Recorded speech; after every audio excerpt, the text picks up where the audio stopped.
ولید الکعبہ یا مولود کعبہ کہ جو کعبہ میں متولد ہے۔ اب اس پہ ایک ظلم تو کیا دشمنوں نے، ایک ظلم اب اپنے لوگ کر رہے ہیں کہ جی ولادت تو ہوتی رہی ہے، جب ولادت نہیں ہوتی تو اس کا مطلب ہے ساری روایات غلط ہو گئی معاذ اللہ۔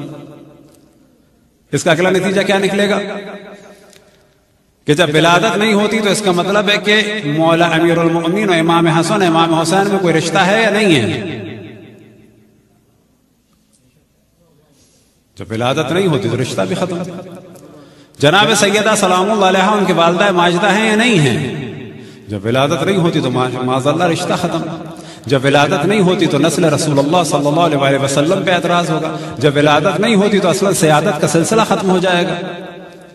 پتہ چلا چند جاہل قسم کے افراد ذاکر خطیب وہ اب معیار قرار دیں گے کہ کیا چیز شان معصوم میں ہے اور نہیں ہے، یہ معیار قرار دیں گے جاہل لوگ۔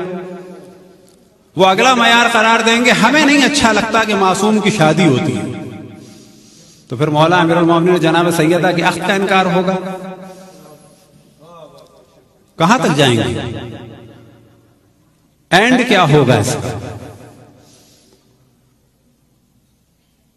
تو قطعاً ائمہ علیہم السلام کے ساتھ لفظ ولادت کا استعمال غلط نہیں ہے، اور اگر اس کا انکار کیا جائے گا تو فضیلت مولا امیر المؤمنین کہ جو ایک اہم ترین فضیلت مولود کعبہ ولید کعبہ اس کا انکار ہو جائے گا۔ کیا کریں گے ہم زیارت بارس اور باقی زیارتوں کا؟ اشہد انک کنت نورا فی الاسلاب الشامخہ وارحام المطہرہ، کہ ہم گواہی دیتے ہیں کہ آپ کا نور پاک صلبوں میں تھا اور پاک شکموں میں تھا۔ کیا کریں گے ان زیارتوں کا؟ ان بعض جاہل قسم کے افراد کو دیکھیں یا روایات کو دیکھیں، کیا کریں گے اس آیت کا والسلام علیہ یوم ولدت، کہ جو حضرت عیسیٰ علیہ السلام کا قول ہے اپنے بارے میں کہ سلام و مجھ پہ کہ جس دن میں ولدت، جس دن میں پیدا ہوا۔ اب کہا جائے گا کہ حضرت مریم کی شان نہیں ہے کہ بچہ پیدا ہوا ان سے، حضرت عیسیٰ کی شان نہیں ہے پیدا ہوا۔ اب یہ بات ہے کہ وہ پاک و پاکیزہ و طیب و طاہر اور تمام صفات و کمال کے ساتھ پیدا ہوتے ہیں، یہ الگ موضوع ہے۔ پیدا ہوتے ہیں تو علم و شعور کے ساتھ پیدا ہوتے ہیں، پیدا ہوتے ہیں تو خداوند تبارک و تعالیٰ کی وحدانیت کا اقرار کرتے ہیں، خداوند تبارک و تعالیٰ کو سجدہ کرتے ہیں۔ صلوات پڑھیں بر محمد والے۔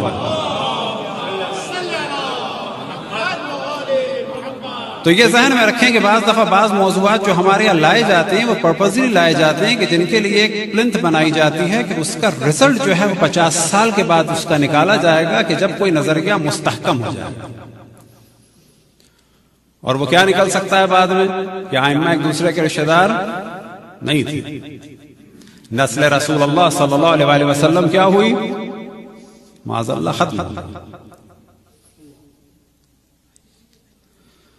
مولا امیر المومنین کی ولادت کے بارے میں ایک اہم ترین کتاب کہ جس کو خود اہل سنت مانتے ہیں، لیکن سب سے زیادہ افسوس کی بات یہ ہے کہ جب فضائل بیان ہوتے ہیں ائمہ علیہم السلام کے جو زیادہ بیان کر دے تو اس کے بارے میں خود اہل سنت کی روش یہ ہے کہ کہتے ہیں کہ اس میں تشیع ہے، یعنی اس میں شیعت ہے۔ اب یہ عام طور پہ ہم لوگوں نے سوال کیا جاتا ہے، ان موضوعات کو ڈسکس کرنا ضروری ہے، نہ یہ مناظرہ ہے نہ توہین ہے۔ اشرف الانبیاء کی خواہش یہ ہے کہ اہل بیت کا ذکر کرو۔ اہل بیت کا ذکر کرنا کسی کو جو ہے تنگ کرنے کے لیے نہیں ہے، اہل بیت کا ذکر کرنا رسول اللہ کو خوش کرنے کے لیے۔ اہل بیت کا ذکر اللہ سبحانہ و تعالیٰ کے حکم کے مطابق اشرف الانبیاء کی رسالت کی اجرت کو ادا کرنے کے لیے ہے۔ اب اگر کوئی اشرف الانبیاء کے ذکر سے یا ان کی آل کے ذکر سے پریشان ہوتا ہے تو ان کو پریشان کرنا خود عبادت ہے۔ اب اگر کوئی اللہ کے ذکر سے پریشان ہوتا ہے تو کیا کرے؟ اللہ کا ذکر چھوڑ دیں۔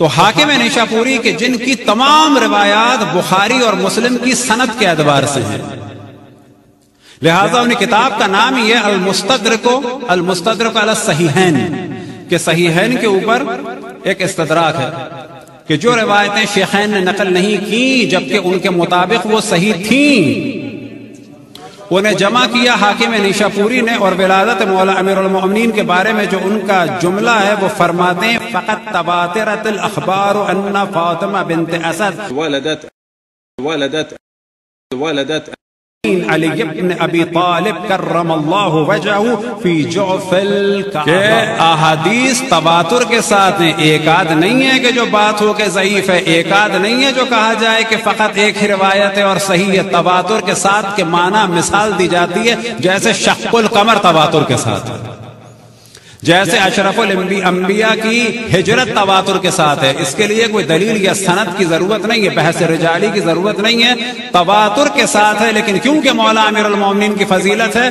اس میں خدشہ ڈالا جاتا ہے۔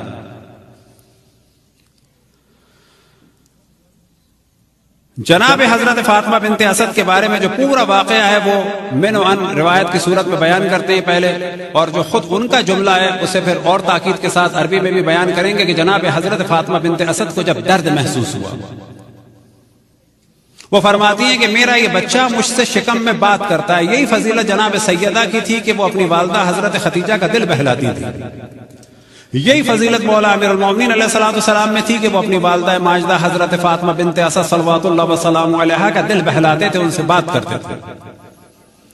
اور جب انہیں درد محسوس ہوا، البتہ یہ ایک سوال ڈسکس ہوتا ہے کہ جو مولا امیر المومنین کو کہا جاتا ہے اور اب اسے بھی کم کیا جا رہا ہے کرم اللہ وجہہ، تو اس کی وجہ کیا ہے؟ تو اہل سنت میں دو وجوہات بیان ہوئی، جن میں سے ایک وجہ کیا ہے؟ ایک وجہ یہ ہے کہ جب بھی مولا امیر المؤمنین، جب بھی جناب حضرت فاطمہ بنت اسد سلام اللہ علیہا کے سامنے اشرف الانبیاء حضرت محمد مصطفیٰ صلی اللہ علیہ وآلہ وسلم تشریف لاتے تھے، تو جناب حضرت فاطمہ بنت اسد سلام اللہ علیہا ارشاد فرماتی ہیں کہ بچہ گردش کرتا ہے اور ان کے احترام میں اسی جانب کی جس جانب اشرف الانبیاء حرکت کرتے ہیں اس میں جنبش ہوتی ہے، اور اسی وجہ سے انہیں کہا جاتا ہے کرم اللہ وجہہ، ایک وجہ۔ دوسری وجہ کیا ہے کہ یہ وہ چہرہ ہے کہ جو کبھی بھی غیر خدا کے سامنے نہیں جھکا، لہذا اس چہرے کو کہا جاتا ہے کرم اللہ وجہہ۔ تو جناب حضرت فاطمہ بنت اسد کو جب درد محسوس ہوا، اب اس ساری روایت کا انکار کرنا پڑے گا چند جوہلا کے لیے، یہ سب انکار کرنا پڑے گا اگر آپ کو ان کو خوش کرنا ہے۔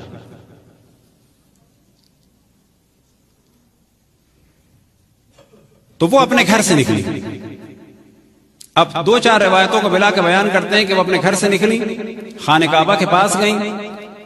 اب جو سب سے اہم چیز یہ ہے کہ خانہ کعبہ شق ہوا، خاتون کی کیفیت کیا ہونی چاہیے کہ ڈر جائیں، بھاگ جائیں۔ وہ اندر چلی گئیں اور دوبارہ دیوار بند ہو گئی، 3 دن اندر رہی، مکے میں سب ایک کھلبلی سی مچ گئی۔ حضرت ابو طالب پریشان نہیں تھی، دیوار کے ذریعے سے گئیں، دیوار ہی کے ذریعے سے واپس آئیں، نہ یہ کہ دیوار کے ذریعے سے گئیں اور در سے واپس آئیں، دیوار کے ذریعے سے گئیں، دیوار سے واپس آئیں، دروازہ کھولنا چاہا تو نہ کھولا، نہ کھانا لے کے گئیں نہ پینا لے کے گئیں، 3 دن تک اندر رہی۔ حضرت ابو طالب ذرہ برابر ان کے لیے پریشان نہ ہوئے، اشرف الانبیاء حضرت محمد مصطفیٰ صلی اللہ علیہ وآلہ وسلم ان کے لیے ذرہ برابر پریشان نہیں ہوئے، جبکہ وہ 30 سال کے تھے۔ حضرت خدیجہ سلام اللہ علیہا ان کے لیے پریشان نہیں ہوئی، وجہ کیا تھی کہ سب یہ جانتے تھے کہ بے حکم خداوند تبارک و تعالی ہے۔ اب جناب حضرت فاطمہ بنت اسد کی جو دعا ہے کہ جب وہ خانہ کعبہ کے پاس پہنچی تو اللہ سبحانہ و تعالیٰ سے راز و ریاض کیے۔ آج یہ ڈسکس کیا جاتا ہے عالم اسلام میں کہ ابو سفیان مسلمان ہے، آج ڈسکس کیا جاتا ہے کہ یزید پہ لعنت نہ بھیجی جائے، بالآخر مسلمان ہے، لیکن ساتھ میں کہا جاتا ہے مختار پہ لعنت بھیجو کیونکہ وہ قاتل ہے۔ ہاں، جس نے نواس رسول کو قتل کیا اس کے بارے میں ڈسکس کرو کہ وہ اگر مسلمان ہے تو لعنت نہیں بھیج سکتے، لیکن جس نے خود قاتلان خاندان نبوت کو قتل کیا اس پہ لعنت بھیجو۔ یہ کیا چیز ہے؟ ابو سفیان مسلمان ہے، ہندہ مسلمان ہے، عاقلۃ الاقباد کہ جس نے حضرت حمزہ کا کلیجہ کھایا وہ مسلمان ہے، لیکن حضرت ابو طالب کے جنہوں نے ہر مرحلے پہ دفاع کیا وہ مسلمان نہیں۔ ابو سفیان کے جس نے تمام جنگوں کی بنیاد رکھی، حتیٰ یہودیوں کو بھی اگر ورغلایا تو اس نے ورغلایا، خندق کی بھی جنگ ہوئی تو اس نے اس میں پیش پیش رہا، ہر جنگ میں آگے آگے رہا، وہ مسلمان ہے، لیکن جس نے اشرف الانبیاء کو بچپن سے پالا، اپنے بچوں کی جگہ پہ سلایا، وہ کافر ہے۔ تو حضرت فاطمہ بنت اسد نے جو دعا فرمائی وہ آپ کے سامنے میں پڑھ کے سناتا ہوں، بالکل حرف بحرف۔ کیا فرماتی ہیں اللہ سبحانہ وتعالیٰ کی بارگاہ اقدس میں، رب انی مؤمنۃ بک، یا اللہ میں مؤمنہ ہوں تیری، یعنی تجھ پہ ایمان رکھتی ہوں، وَبِمَا جَاءَ مِنْ عِنْدِكَ مِنْ رُسُلٍ وَكُتُبٍ، اور میں ایمان رکھتی ہوں جو کچھ تیری جانب سے آیا ہے، چاہے وہ کتابیں ہوں چاہے وہ رسول ہوں، وَإِنِّي مُصَدِّقَةٌ بِكَلَامِ جَدِّي ابراہیم الخلیل، اور میں تصدیق کرتی ہوں اپنے جد ابراہیم خلیل کے کلام کی۔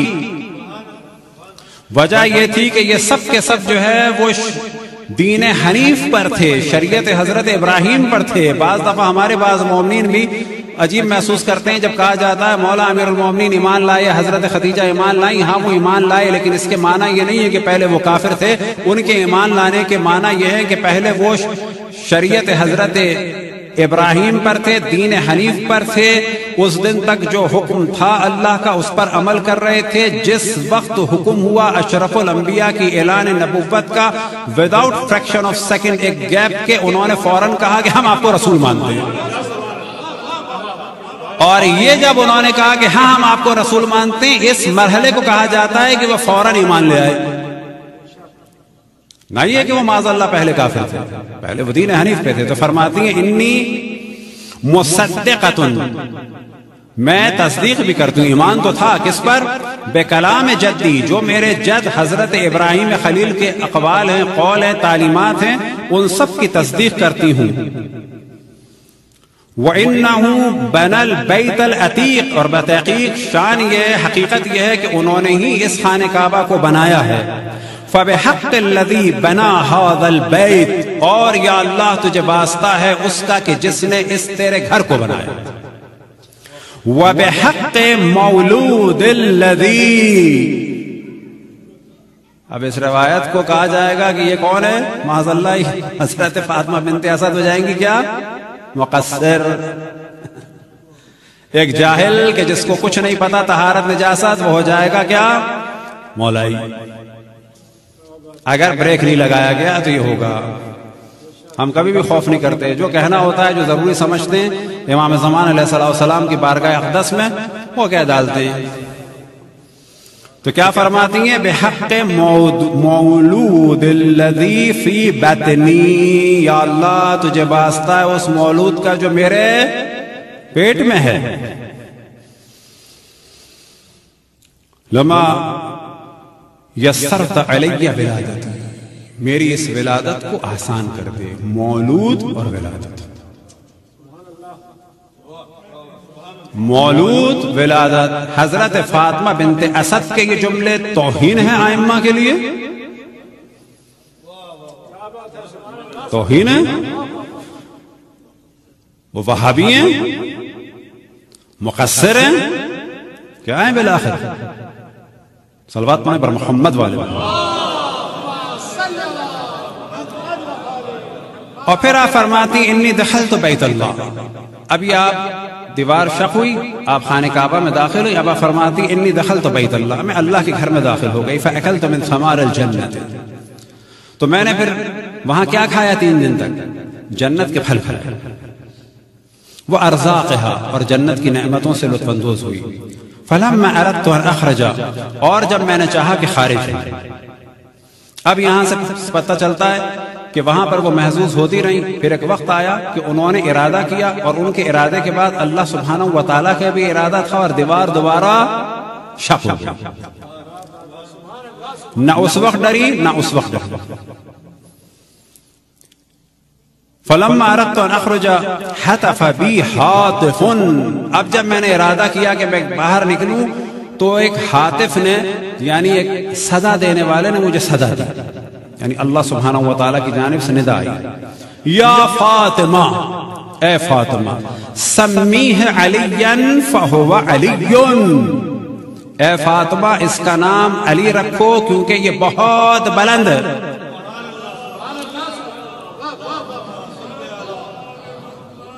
واللہ العلی الاعلی یقول.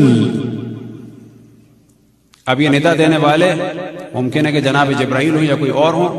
واللہ العلی الاعلی یقول، اللہ کے جو علی الاعلی ہے وہ فرماتا ہے انی شققت اسمہ من اسمی، کہ میں نے علی کے نام کو مشتق کیا ہے اپنے نام سے. وَأَدَّبْتُهُ بِأَدَبِي، اور اس کی تربیت کی ہے خود اپنی جانب سے. وَأَوْقَفْتُهُ عَلَى غَامِضِ عِلْمِي، اور میں نے اسے علم دیا ہے اپنی گہرائیوں کا جو علم ہے اسے دیا ہے. وَهُوَ الَّذِي يَكْسُرُ الْأَصْنَامَ فِي بَيْتِي، اور یہ وہ ہے کہ جو بتوں کو توڑے گا میرے گھر میں. وَهُوَ الَّذِي يُؤْذِنُ فَوْقَ ظَهْرِ بَيْتِي، اور یہ وہ ہے کہ جو يُؤَذِّنُ فَوْقَ ظَهْرِ بَيْتِي، اور یہ وہ ہے کہ جو میرے گھر کی چھت پہ چڑھ کے اذان دے گا. وَيُقَدِّسُنِي، اور جو میری تقدیس کرے گا. وَيُمَجِّدُنِي، اور جو میری تمجید کرے گا. فَطُوبَى لِمَنْ أَحَبَّهُ، پس مبارک ہو اسے کہ جو اس سے محبت کرے. وَأَطَاعَهُ، اور ساتھ میں شرط ہے جو اس کی اطاعت کرے. وَوَيْلٌ لِمَنْ أَبْغَضَهُ وَأَسَاهُ، اور ویل ہے اس پر کہ جو اس سے بغض رکھے ایک. وَأَسَاهُ، جو اس کی مخالفت کرے. صلوات پڑھیں بر محمد وآل محمد. برحمتك يا أرحم الراحمين، وصلى الله على محمد وآله الطاهرين.